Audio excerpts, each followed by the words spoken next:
Hello everyone, my name is Seth, and today I'm going to give you my review of Madam Web.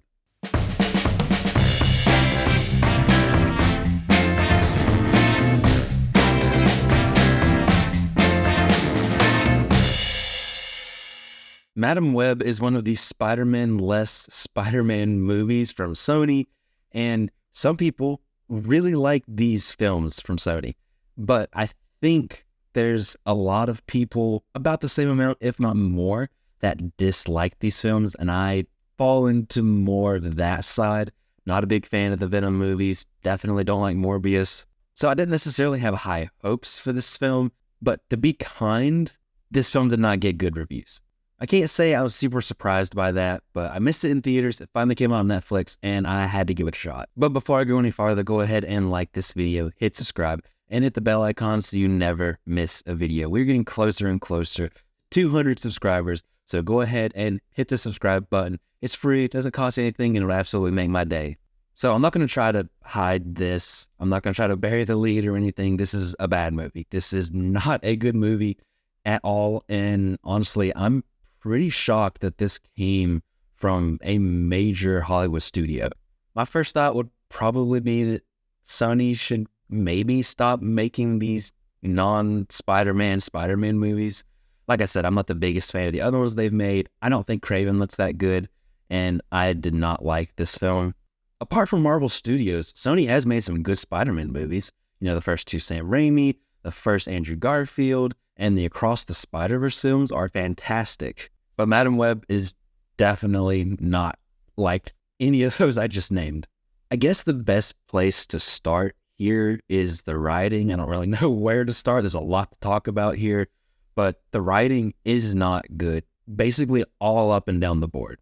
The story just isn't really that original, and I appreciate how they're trying to do the whole present and future thing, how they're trying to showcase Cassie's powers, but I think both on screen and in the script, it just doesn't work. The story kind of swings back and forth between feeling like it's rushing and feeling like it's at a snail's pace. So the pacing was absolutely weird on this film. There's also a lot of exposition here, and I feel like there's a few times where we're told the same information. For example, there was a time where Cassie was finding something out for the first time, but it wasn't the first time for the audience. The audience had already seen this, and even with what they were showing, they were basically reusing the same shots, the same clips from earlier in the film. And so we were just kind of experiencing the same thing over again. We were getting the same information that we already knew. So I would say maybe cut out that first time we saw this and let us just learn this the same time Cassie does. I think that would probably help, but that's just an example of some of the exposition here.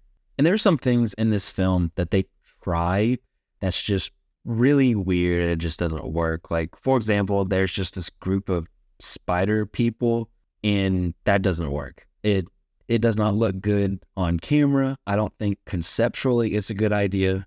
I don't know what you could do to remove that portion of the script, because they kind of weave it right into the main plot. So I just think that was an idea that just didn't work. But even all the way to the ending, it's weird. It doesn't work. The writing is not good. I mean, the ending is just dumb. The villain at one point in the third act is just standing there waiting, watching Cassie do something. Like that just doesn't make any sense. Like how everything wraps up is just not good. It's not satisfying. Nothing feels earned, and spoiler alert, I guess a little bit. I mean, kind of at this point, who cares? But the villain is killed by product placement. And also in the script, they're trying to like shoehorn in these things. And there's this whole moment where they're meeting May Parker and she's pregnant with Peter, but like they won't say Peter's name. Like that's weird. It just doesn't work. I feel like that's just unnecessary, and they're trying to lean on, hey, everybody, remember Spider-Man? And like it's lazy. Something that goes hand in hand is the characters and the writing, and the characters are another thing that pulls this film down for me. All of them are very one-dimensional, and they're just not interesting at all. And I think the thing that makes that worse for me is that most of the characters are actually unlikable. Like, I did not enjoy my time hanging out with the majority of these characters. I mean, I feel like our main character is very much so unlikable for about 75% of this film. The only characters in this that I think are somewhat likable are Ben and Julia, played by Adam Scott and Sydney Sweeney. They try to have some of these characters pull off jokes, but none of these characters are charming enough for it to actually work. There's a revelation that comes to our main character at some point. Not only was it predictable and rushed, felt like just at a blink of an eye, it was a complete 180 turn, and it was a change that just didn't feel believable and it didn't feel earned.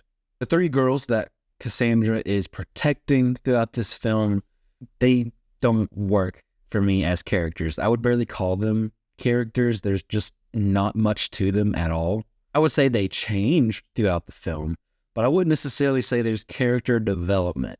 Nothing is developed. There's no gradual change. It's just all of a sudden they've changed. They've changed their mind on Cassandra. They've changed their mind on each other. At the end, they all love each other and they say that they need one another. Well, I don't really buy it based on the other 97% of the movie I just saw. We don't get to see them have relationships like that at any point. We don't get to see that develop throughout the film.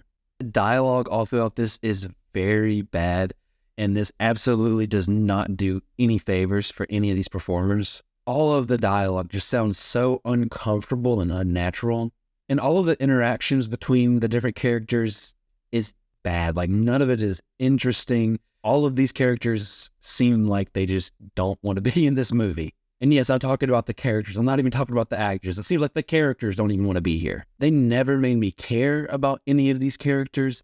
And so when it came time for them to be in trouble, when it came time for the stakes to be raised or something like that, I just didn't care. I didn't feel the stakes at any point. And it seemed like this last line in the movie, they thought it was absolute gold. They're like, yes, this is the perfect way to end the movie. Like a really cool one-liner, a perfect phrase to end it off with, but it's just dumb. Like, after it was said and the credits started to roll, I just said out loud, what? It's just really dumb. Unfortunately, nobody gives a good performance here. In some of the films I've reviewed before, I haven't liked the movie, but I at least could say, hey, this person did a good job in this bad movie. They did a good job with this bad dialogue. I can't say that here. The performances are just bad all the way around. Adam Scott is trying his best, but even he cannot save any of this dialogue. He can't do anything with this script, and frankly, I don't know of anybody that could. Sydney Sweeney didn't give a good performance, but she probably gave the second best performance in this film. Dakota Johnson was pretty bad all throughout this. She didn't really have any emotion, and anytime she tried to show emotion, it felt forced. It just felt like fake emotion. She's been good in stuff before, but she just seemed like she didn't want to be here. And honestly, everyone else all throughout the film was bad. Anybody I didn't name, they were probably bad in this. I mean, you'd probably find high school film projects with better performances than this. The villain, Ezekiel Sims, was not just bad in performance, it was bad all the way around, and I will get into that a little bit more in a second. I think these bad performances were mostly due to the script and to the bad directing, but it's just bad. It was honestly kind of painful to watch at times. Speaking of painful, some of the technical stuff here that they got wrong, that were mistakes, that messed up, something along those lines, it's frankly inexcusable from this kind of big budget Hollywood studio film. And here's where I'm going to jump back and talk about Ezekiel Sims. Everything, this character, every time he was on screen, it was weird. I have no idea what happened on set. Almost every single line of his, maybe every single line of his, it looked ADR. It wasn't even like good ADR. It's not like, oh, well, I could tell it's ADR, but you know, they did a good job covering it up. No, not at all. There were times where what he was saying clearly did not match up with his lips. And there were also times where he was still delivering a line, but his lips weren't moving and you could see it 100% clearly. I don't know what was going on set. I don't know what led to this happening. How in the world was this allowed to happen? He wasn't the only one that had some bad ADR in this film, but it was basically every single one of his lines. There were a few times in this film where they awkwardly hung on a shot to kind of try to cover up some of the ADR, and it was very obvious. But all of this was just completely inexcusable, especially everything that happened with Ezekiel Sims. Speaking on awkwardly holding onto a shot for too long, the editing here is just bad. It's odd. There's some weird choices. At times throughout this film, it almost feels like they didn't have enough footage. It feels like they just didn't have any more takes, and they're like, well, we just got to go with what we have. I will give them some credit here. The cinematography, they try. Sometimes they try to do things that are interesting. Sometimes there's things that kind of remind me of the cinematography from a movie like Upgrade. And that's interesting, that's creative, but it's just not done well. At times, some of these creative shots that they're trying, I don't know what it is, but it just kind of feels disorienting, sometimes a little nauseating. Some of that is on the cinematography, some of that's on the directing, some of that is on the editing. I think the action had potential, especially with them at times trying to be creative with the cinematography. All of the action, all of the action sequences, they were just chopped up in the editing bay. It didn't look good. You couldn't tell where any of these characters are, and the choreography wasn't great anyway, but again, it's like they didn't have enough footage. You can barely make out what's going on in the third act. There's so much cutting. There's so many like close shots. It's kind of hard to tell where different characters are. All of the action that you could see just wasn't good. Like I said, it just wasn't choreographed well. And another thing to point out is that the CGI here just isn't good. There's so many shots here where you can tell they're standing on a green screen or standing on a blue screen. And there's so many shots here with very obvious 3D models. Things just feel kind of odd and like rubbery with some of the characters. There was just a lot of CGI elements in this film that looked out of place. So if you can't tell, I'm not a fan of this film. I do not think it's very good.